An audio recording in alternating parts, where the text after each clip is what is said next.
नमस्कार, ये आपका भारत लाइव है और जैसा कि आप सभी जानते हैं कि बिहार में राजनीतिक रूप से जो उथल-पुथल मची हुई है, उसके असर अब दिखने लगे हैं।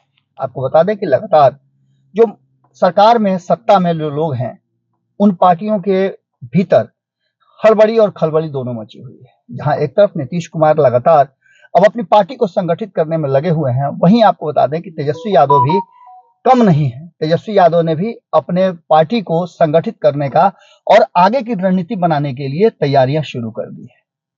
आप देख रहे हैं भारत लाइव और जैसा कि आप सभी जानते हैं कि आज भी सुबह मैं पटना के मेरिन ड्राइव से हूं, लेकिन इतना ज्यादा कोहरा है कि बाहर मैं खबर नहीं कर पाया। काफी अंधेरा नजर आ रहा है।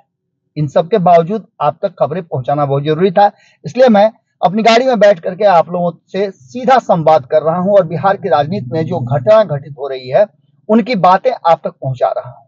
जैसा कि आप सभी जानते हैं कि नीतीश कुमार और तेजस्वी यादव के साथ आने के बाद कई तरह की बातें कही जा रही थी।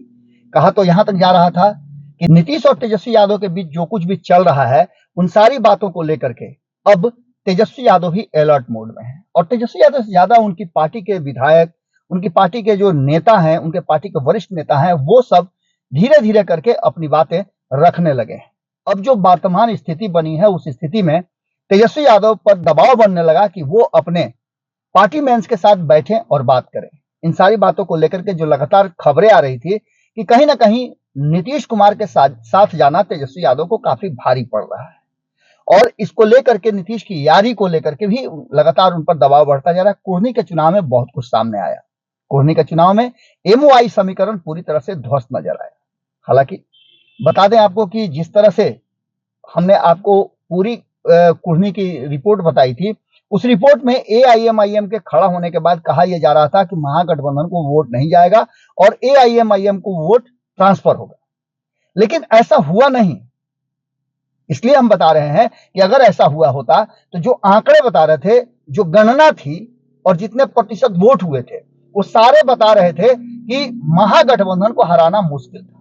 लेकिन इन सबके बावजूद जो चीजें सामने आई, जो देखने को मिला, उससे साफ लगा कि महागठबंधन में एकजुटता नहीं थी। न तो लव कुश समीकरण साथ में जुड़ सका और न ही एमओआई समीकरण पूरी तरह से काम कर पाया।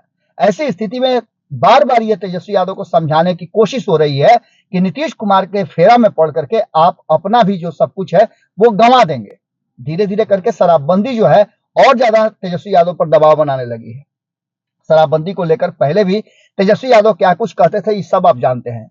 आपको याद होगा कि जब चंपारण में जहरी शराब से लोग मरे थे तो राबड़ी देवी ने क्या कहा था, इस सरकार को हत्यारी सरकार तक कहा था। और आज जब सत्ता में है तो शराबबंदी और जहरीली शराब से मौत पर किसी भी तरह का कोई बयान नहीं आया और नीतीश कुमार के हाँ में हाँ मिला रहे हैं, जिसका असर सीधे उनके वोट बैंक पर पड़ रहा है। और ये तेजस्वी यादव और खास करके लालू प्रसाद और उनका जो पहले का बनाया हुआ जो मंडली है वो इसको स्वीकार नहीं करेगा। इसी को लेकर के आपने देखा होगा कि जगदानंद सिंह का बयान आया था। अब इस बयान के बाद तेजस्वी यादव ने आनन फानन में अपने विधायकों को और पदाधिकारियों को बुलाया।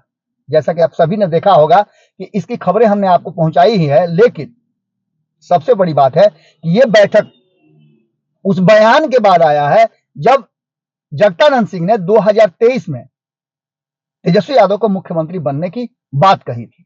अब इन सारी बातों को लेकर के एक चीज तो साफ नजर आ रही है कि कहीं ना कहीं ये सारा मामला दूसरे तरफ शिफ्ट हो रहा है और शिफ्ट होने का सीधा सीधा अंतर नजर आ रहा है कि नीतीश कुमार के साथ जाकर के भी तेजस्वी यादव कैसे उनसे अपने आप को अलग रख सके और उनका वोट बैंक उनके साथ जुड़ा रहे, इस पर पूरा मंथन हुआ।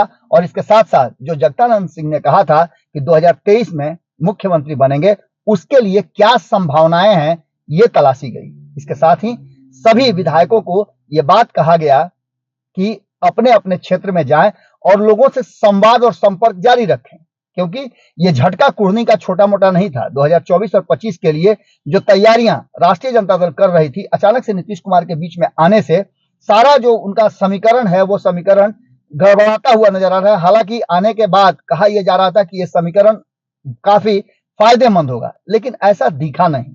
अब इन सारी बातों का मंथन करने के बाद तेजस्वी यादव ने अपने विधायकों को और पदाधिकारियों को अलर्ट मोड में ला दिया है और इस अलर्ट के बाद ऐसा लगता है कि अगर नहीं संभले तो उनका सारा सपना जो है सीएम बनने का चकनाचूर हो जाएगा। एक तरफ जहां तैयारियां शुरू हैं, वहीं दूसरी तरफ नीतीश कुमार के साथ आने के बाद धीरे धीरे तेजस्वी यादव का ग्राफ गिर रहा है। इन सारी बातों को लेकर के बिहार की राजनीति में चर्चा का विषय बना हुआ है। अगली खबर में जल्द ही आपसे मुलाकात करते हैं। बहुत बहुत धन्यवाद। नमस्कार।